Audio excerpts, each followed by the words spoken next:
இந்த பிறகு பார்த்தீங்கன்னா இந்த பீரங்கியில் ஏதோ ஒரு உருண்டையாக கிடக்கு. அம்மா அது ஏதோ பபுள்கன் யாரோ துணிட்டு துப்பிருக்காங்கன்னு நினைக்கிறேன்.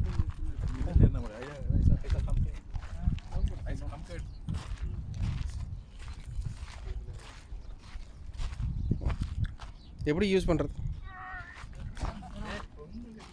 அது லாக் பண்ணியிருக்கேன். எப்படி போகுது? எதை லாக் பண்ணிக்கோங்க. செயின் போட்டு லாக் பண்ணிக்கோங்க. அவ்வளோ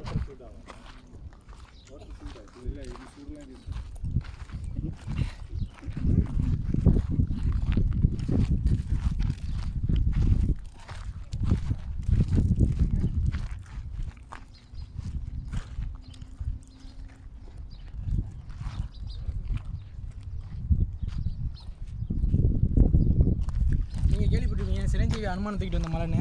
இந்த மலை தான் அந்த மலை பார்த்துங்க. இந்த மலை தானே அந்த மலை? இந்த மலையிலேருந்து பக்கத்து மலை ராமர் தூக்கிட்டு வந்தார். அந்த மலை யார் தூக்கிட்டு வந்தார் தெரியல. ஏழுமலை இங்கே பக்கத்தில் கடற்கரை இருக்கிறதுனால சிவாவோட அப்பா கூட தூக்கிட்டு வந்துருக்கலாம். பின்னாடி பார்த்தா ஏழுமலை மாதிரி இருக்குது. பின்னாடி பார்த்தா 7 மலை இருக்கலாம், ஒரு 8 மலை எப்படி இருக்கலாம். இல்லை இந்த மலை பாருங்க. அப்போ யாரோ ஒரு தூங்குற மாதிரி இருக்கு பாருங்க. ஆமாம், இங்கே இருக்கிற தலை. ஆமாம், இது தலை. அங்கே கயிறு இங்கே 2 பார்த்துட்டு இருக்கு. எல்லாம் கலந்து தான் வருது.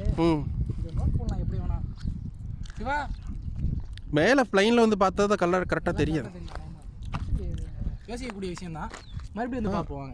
பார்த்தா இங்கே இருக்கிற வந்து ஆம்பளை, அவங்க பின்னாடி இருக்கிற மலை வந்து பொம்பளை மாதிரி தெரியுது. இவங்கள பாருங்க, இவங்க அக்கப்போர் தாங்க முடியல. அங்கேயிருந்து இங்கே இருந்து இன்னும் சுற்றிக்கிட்டே எடுத்துட்டு இருக்காங்க ஃபோட்டோ.